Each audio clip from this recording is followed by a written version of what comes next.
Assalamualaikum warahmatullahi wabarakatuh. Apa kabarnya semua?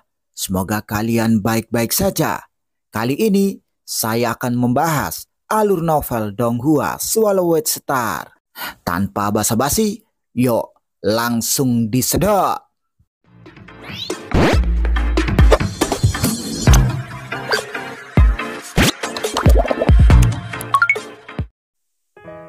Melanjutkan dari cerita sebelumnya, masih di tempat pertemuan para kaisar.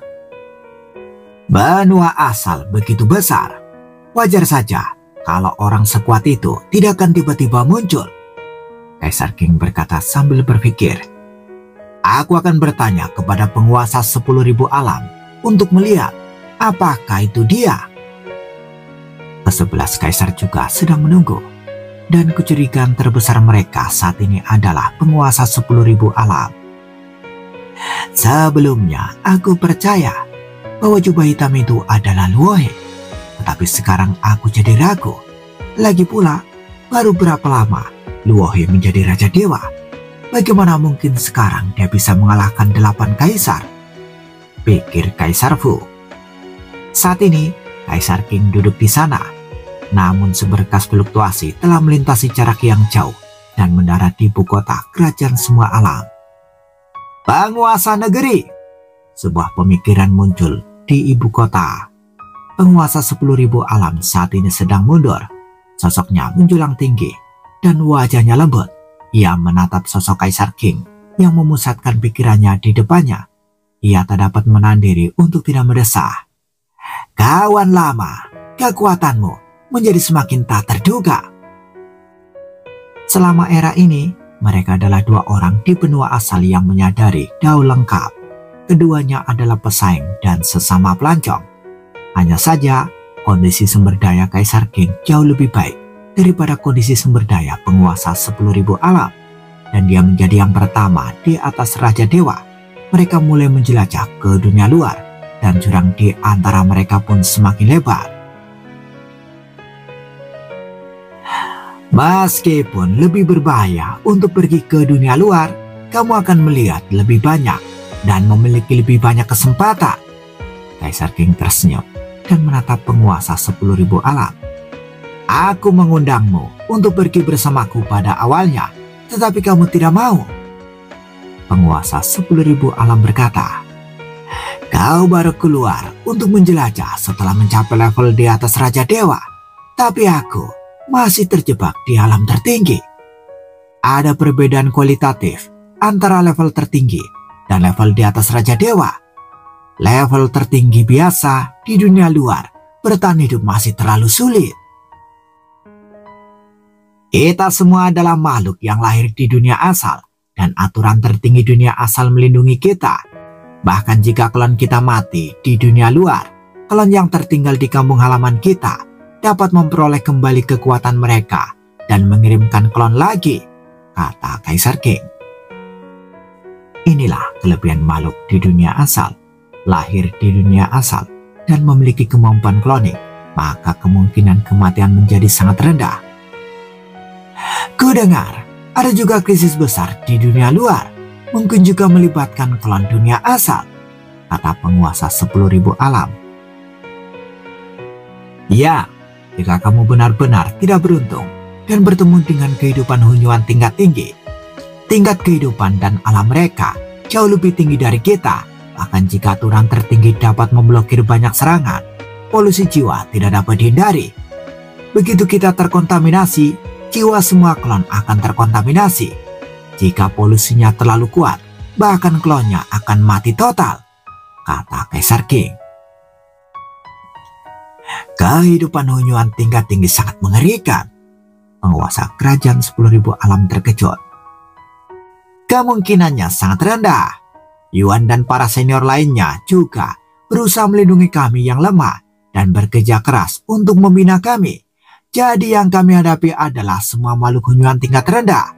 Jika kehidupan hunyuan tingkat rendah dapat berevolusi menjadi kehidupan hunyuan yang lebih tinggi, dan jika kami kebetulan menemuinya, maka itu hanya dapat dianggap sebagai nasib buruk. Lihatlah, leluhur kedua negara, bukankah mereka hidup begitu lama? kata Kaisar King sambil tersenyum. Asalkan kamu berhati-hati dan tidak pergi ke tempat yang terlalu berbahaya. Kami yang memiliki klon di dunia asal relatif aman. Kau dengar, sebagian besar makhluk di dunia luar tidak memiliki klon. Apakah itu benar? Tanya Raja Dunia penasaran. Kaisar King mengangguk. Hanya makhluk yang lahir di dunia asal yang dapat memiliki klon. Itu juga merupakan keuntungan dari makhluk dunia asal kita. Penguasa 10.000 alam mengerti. Ngomong-ngomong, apakah kau tahu identitas pria berjubah hitam yang membunuh Kaisar Yuan? Tanya Kaisar King. Pertempuran sebelumnya sangat riuh. Ketika aku melihatnya dari kejauhan, yang kulihat hanyalah sungai darah yang tak berujung dan formasi 8 fase ruang Hunyuan. Aku tidak melihat identitas orang berjubah hitam itu. Penguasa 10.000 alam berkata. Apakah kau tidak curiga bahwa itu aku? Di permukaan, memang orang yang memiliki kekuatan untuk melakukan ini di benua asal adalah kamu. Tapi aku mengenalmu dengan sangat baik. Ini bukan gayamu dalam melakukan sesuatu, kata Kaisar King sambil tersenyum. Penguasa kerajaan 10.000 alam mengangguk. Aku juga berpikir, siapakah jubah hitam ini? 8 kaisar menggunakan formasi 8 fase ruang Hunyuan, dan aku bahkan tidak dapat mengalahkannya, tetapi dia mampu menguasai formasi tersebut. Kaisar King mengerutkan kening. Itu bukan kamu, dan itu tidak mungkin pendiri wilayah ekstrim timur. Lalu siapa orangnya? Kata Kaisar King. Selalu ada proses untuk bangkitnya seorang pria kuat. Alam kekacauan, alam tingkat pertama Raja Dewa, alam tingkat kedua, dan alam tertinggi. Semuanya tumbuh selangkah demi selangkah. Masuk akal jika ada jejak yang harus diikuti, kata penguasa 10.000 alam. Penguasa alam surga bayangan mengolah daun material dan tak terbatas. Jika dia mencapai prestasi tertinggi, dia pasti membuka daun baru dan dapat dikenali oleh ruang tak terbatas dan menukarnya dengan harta rahasia yang kuat. Sangat mungkin untuk melakukan hal seperti ini. Pemimpin kerajaan Wanji berkata, lalur api bahkan lebih disukai oleh Yuan dan ada sedikit kemungkinan. Dan Luohe itu, begitu Luohe menjadi alam kekacauan, dia memiliki kekuatan yang luar biasa di alam kekacauan. Begitu dia menjadi Raja Dewa, dia tak terkalahkan di level pertama Raja Dewa yang paling kuat dalam sejarah. Begitu dia menjadi level kedua Raja Dewa, dia bisa bertarung dengan kehancuran. Luohe juga menciptakan keajaiban saat bentrok dengan Legiun Penguasa Langit Malam. Penguasa 10.000 alam berpikir. Setelah berpikir panjang, ketiga orang ini seharusnya menjadi satu-satunya yang dapat menciptakan keajaiban dan melakukan hal-hal luar biasa di seluruh benua asal. Bakat praktisi lain lebih rendah daripada ketiga orang ini. Alam surga bayangan, lalu Rapi, dan Luohe. Kaisar King tersenyum. Jangan khawatir, dengan kekuatan seperti itu, dia akan semakin terekspos. Sang penguasa 10.000 alam mengangguk. Kekuatan jubah hitam itu terlalu mengerikan dan mereka tidak mau mengambil resiko mengungkapkan identitas masing-masing. Kerajaan kuno Yanfeng dan kerajaan kuno Guntur menempati tempat paling sentral dan paling makmur di benua asal. Di sekitarnya ada juga 2 negara kelas 1, kerajaan Tianmu dan kerajaan Wanji, serta sejumlah besar negara kelas 2 dan kelas 3. Raja Iblis Besi yang paling berdosa di benua asal awalnya memimpin negara kelas 2 dan bahkan lebih dari 10 negara di sekitarnya berada dalam lingkup kendalinya. Sekarang Kaisar Yuan meninggal dan Raja Iblis Besi menghilang. Lebih dari 10 negara tetangga telah kehilangan pemimpin mereka, sehingga ada arus bawah alam. Wilayah yang dikuasai oleh Raja Iblis Besi mencakup 3 negara kelas 2 dan 13 negara kelas 3. Total ada 359 wilayah negara kekacauan. Wilayah yang begitu luas memenuhi syarat untuk mendirikan negara kelas 1. Ada banyak kekuatan yang tertarik pada wilayah ini. Kekuatan yang didukung oleh 2 negara kuno, 3 kekuatan asing, dan jubah hitam juga dapat ikut campur. Kekuatan di semua pihak pada awalnya toleran, tetapi secara bertahap mulai bertempur memperebutkan wilayah itu seiring berjalannya waktu. Di kota Huyang, rumah penguasa kota, Luo Feng berada di menara bintang, mempelajari barang carahan di depannya, jubah merah, seperangkat baju sirah, manik-manik, sepasang sarung tangan, dan sepasang sepatu bot tempur. Luo Feng juga mempelajari misteri yang terkandung dalam harta karun rahasia ini. 5 harta karun rahasia yang melampaui level Raja Dewa. Sayangnya, 5 harta karun rahasia ini adalah yang paling cocok untuk Kaisar Yuan. Masing-masing didasarkan pada inti Dao asal dunia. Manik ini agak berguna. Luo Feng mengambil manik hitam. Ada jurang yang berevolusi di dalam manik itu. Manik ini memiliki dunia sebagai intinya dan mengakomodasi 2 jalur, kehidupan dan kehancuran. Ketika jalur berevolusi menjadi jurang bersama-sama yang hampir tidak membantuku.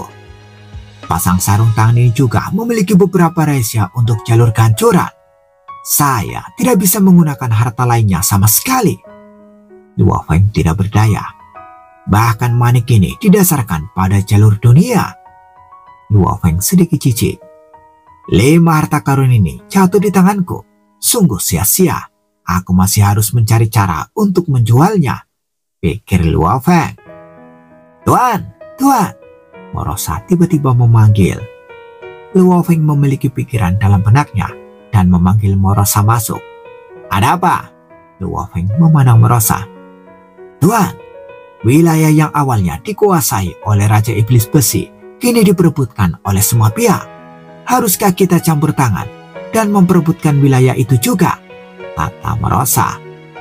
Luo Feng melambaikan tangannya dan peta luas benua asal muncul di depannya. Raja Iblis Besi sebenarnya mengendalikan 3 negara kelas 2 dan 13 negara kelas 3. Cakupannya cukup besar, kata Luo Feng sambil melihatnya. Dulu, hanya dengan dukungan Kaisar Yuan, dia dapat menguasai wilayah seperti itu. Ketika Kaisar Yuan meninggal, tentu saja itu menarik banyak kekuatan, kata Morosa. Sekarang mereka bertarung, dampaknya akan mempengaruhi banyak praktisi lama. Jika Tuan menguasai wilayah ini, itu juga dapat membuat wilayah ini stabil, kata Morosa sambil menatap Luo Feng. Luo Feng memperhatikan peta benua asal dengan seksama dan berpikir sejenak. Setelah membunuh para pendosa besar ini, banyak wilayah yang tertinggal. Luo Feng melihatnya dan menggambarkannya dengan santai. Wilayah Raja Iblis Besi ini, wilayah leluhur burung nasar hitam ini, dan wilayah yang ditinggalkan oleh Raja Dewa Tianjian.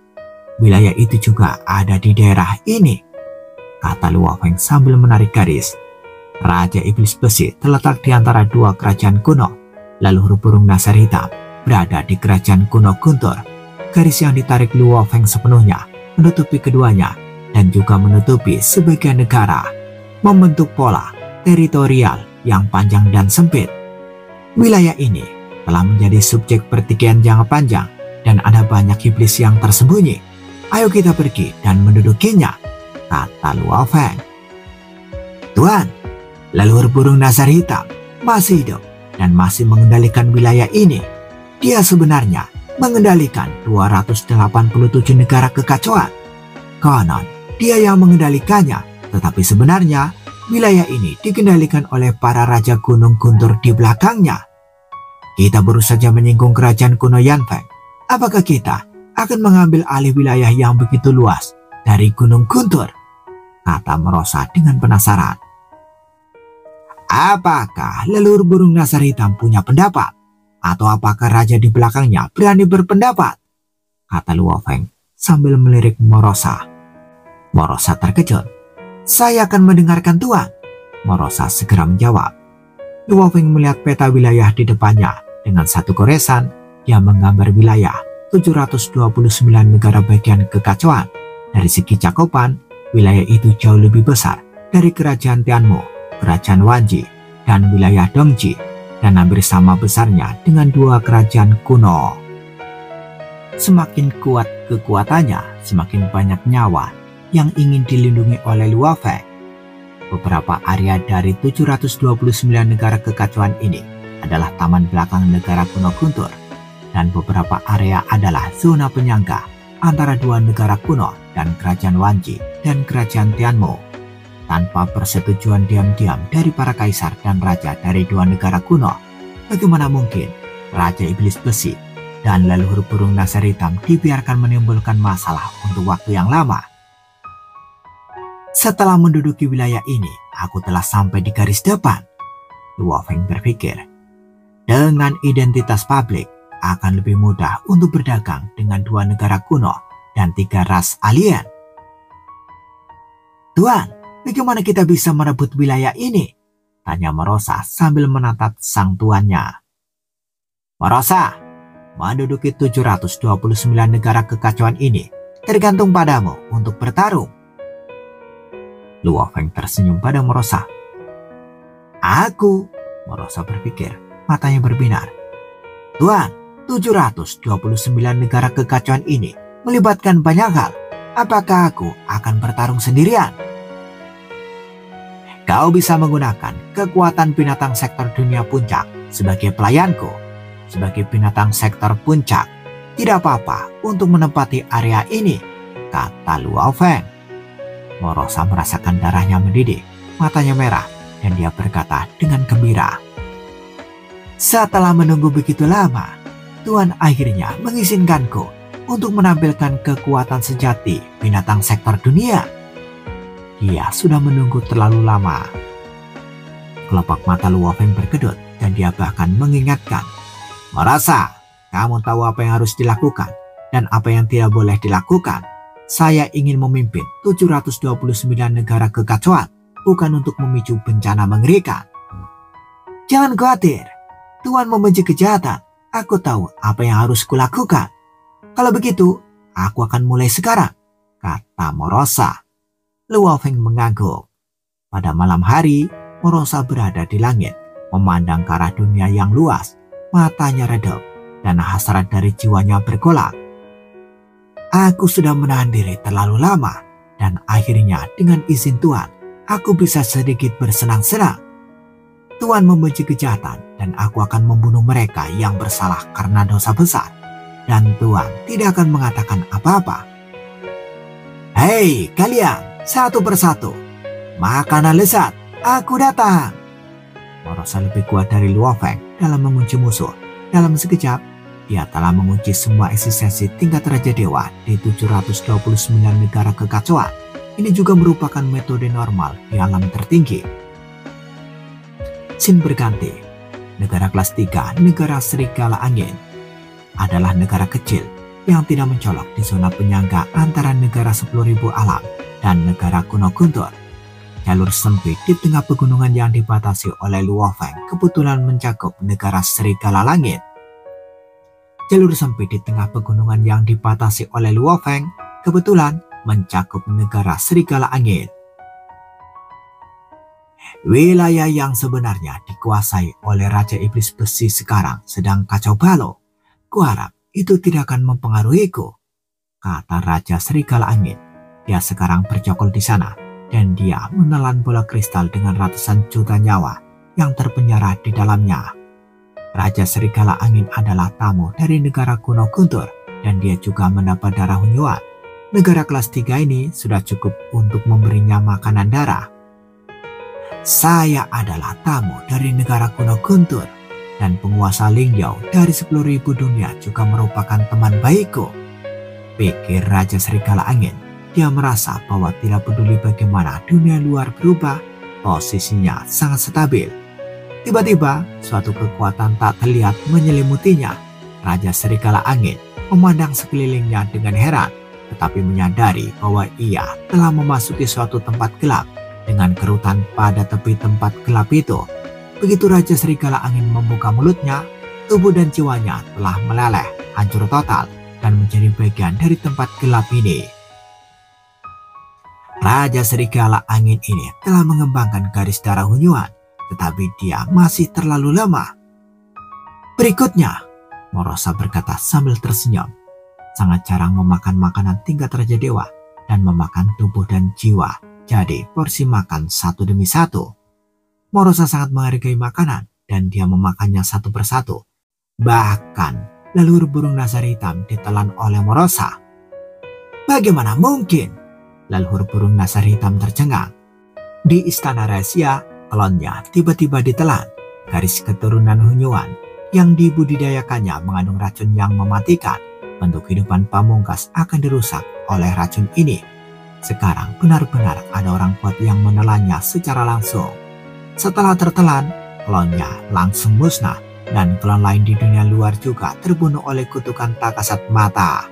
Hanya klon di Gunung Guntur yang masih hidup. Terakhir kali, kehendak spiritual yang kuat berjubah hitam yang menyerang, tetapi kali ini dia ditelan dan dikutuk. Leluhur burung nasar hitam merasa dirugikan. Bagaimanapun, dia adalah eksistensi yang terkenal, tetapi dia hanya bisa bertahan hidup dengan bersembunyi di Gunung Guntur. Morosa telah menelan 9 Raja Dewa yang berdosa secara berturut-turut dan hanya pemimpin burung nasar hitam yang selamat. 8 Raja Dewa lainnya tidak peduli bagaimana mereka memiliki kemampuan untuk menyelamatkan hidup mereka, tidak dapat lolos dari serangan binatang sektor puncak. Apa? 8 Raja Dewa mati berturut-turut? 2 Raja Dewa alam kedua, 6 Raja Dewa alam pertama. Aku tidak tahu apakah mereka telah berinkarnasi. Hanya ada beberapa ratus Raja Dewa di benua asal. Sekarang 8 dari mereka telah meninggal secara berurutan. Raja Dewa lainnya di benua asal memang sedikit gemetar dan sedikit sedih, takut bahwa yang berikutnya adalah mereka.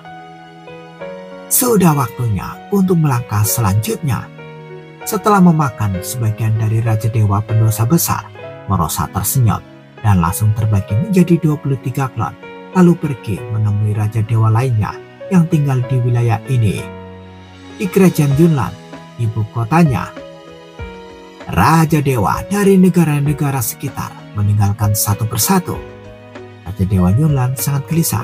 Tiba-tiba dia melihat kegelapan menutupi seluruh ibu kota dan seorang lelaki tua yang sederhana dan jujur muncul menatapnya dengan dingin. Di bawah aura tak kasat mata, Dewa Raja Yunlan merasakan ketidakberartian dirinya sendiri. Raja Dewa Yunlan merasa bahwa ini adalah keberadaan yang paling mengerikan yang pernah dilihatnya. Tuan, Raja Dewa Yunlan segera memberi hormat dengan sikap yang sangat rendah hati. Tuanku bertekad untuk memimpin 729 negara kekacauan di sekitarnya, termasuk kerajaan Yunlan milikmu. Dosa-dosamu cukup ringan, jadi kau bisa bertahan hidup, kata Morosa sambil menatap Raja Dewa Yunlan. Raja Dewa Yunlan mendengarnya dan langsung mengerti 8 Raja Dewa yang telah mati itu memang sangat berdosa. Kau punya 2 pilihan. 1. Menyerah pada tuanku. 2. Cepat pergi, kata Morosa sambil menatap Dewa Raja Yunlan. Bolehkah aku bertanya, siapakah penguasa tertinggi ini? Dewa Raja Yunlan merasa gugup sekaligus gembira saat ini. Dia merasa telah berhadapan dengan makhluk yang sangat mengerikan di benua asal. Lelaki tua ini adalah sosok terkuat yang pernah dilihatnya, dan dia hanyalah seorang pelayan. Dari seberapa mengerikan majikan lelaki tua itu.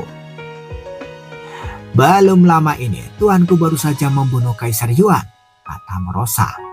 Mendengar itu, Raja Dewa Yunlan langsung berlutut dengan hormat tanpa ragu-ragu. Yunlan bersedia mengikutimu.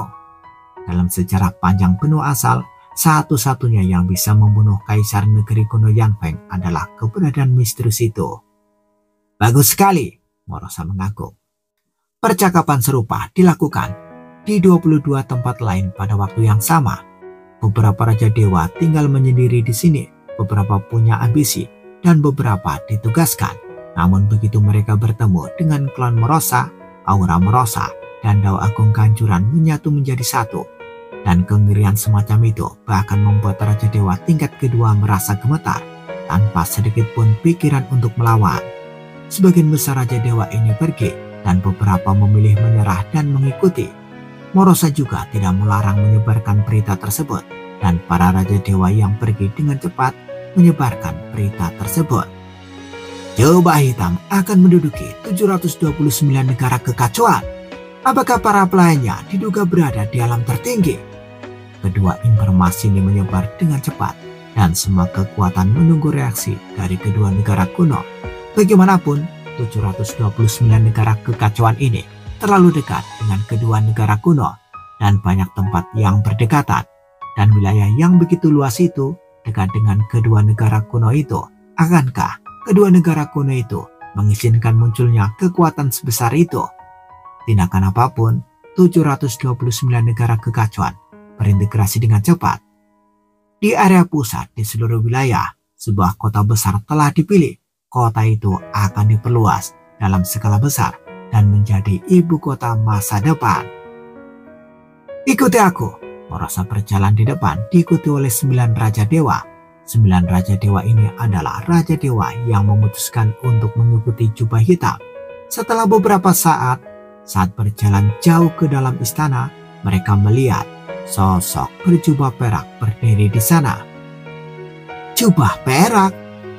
Tuan, Morosa memberi hormat. Salam kepada raja. 9 raja dewa juga memberi hormat. Luo Feng kemudian berbalik menggunakan jubah perak dan topeng emas, menatap mereka dan berkata dengan santai, kalian semua tahu bahwa aku ingin menguasai 729 wilayah untuk mendirikan kerajaan dewa, dan nama kerajaan ini adalah Galaksi. Kerajaan Galaksi? Ketika mereka pertama kali mendengar nama ini, mereka semua langsung memujinya. Selamat, Tuan. Mulai sekarang, kerajaan Galaksi akan setara dengan dua negara kuno. Kedua negara kuno itu dapat mengalami kemunduran, tetapi kerajaan Galaksi kita sedang bangkit. Para raja dewa ini memuji, dan mereka juga memiliki harapan untuk masa depan. Luo Feng menyaksikan adegan ini. Penamaan kerajaan Galaksi hanyalah langkah pertama. Dalam waktu dekat, Luo Feng akan sepenuhnya mengungkapkan identitasnya. Kerajaan Galaksi telah berdiri, dan orang-orang kuat dari ras manusia di kampung halamanku seharusnya sudah bisa menebak identitasku, pikir Luo Feng. Ledakan, Luo Feng mengaktifkan menara bintang dalam tubuhnya dengan pikirannya yang secara alami mempengaruhi jangkauan yang tak terbatas dan luas. Bentuk kehidupan di dunia saat ini tidak dapat mencerminkan jangkauan yang sempit dan panjang dari kerajaan Galaksi. Namun dengan bantuan menara bintang, jangkauan wilayah tersebut dapat menjadi jauh lebih luas, cukup untuk mencakup seluruh kerajaan Galaksi. Saat ini, sebuah sungai berwarna darah samar muncul di langit di atas 729 negara kekacauan, menyebabkan banyak makhluk mendongak. Sejak hari ini, kerajaan Galaksi didirikan. Wilayah Sungai Darah adalah kerajaan dewa. Di Sungai Darah yang tak berujung, suara perkasa menyebar dan juga bergema di setiap bagian dari 729 negara kekacauan. Kekuatan yang mengerikan itu membuat makhluk kuno di benua asal gemetar.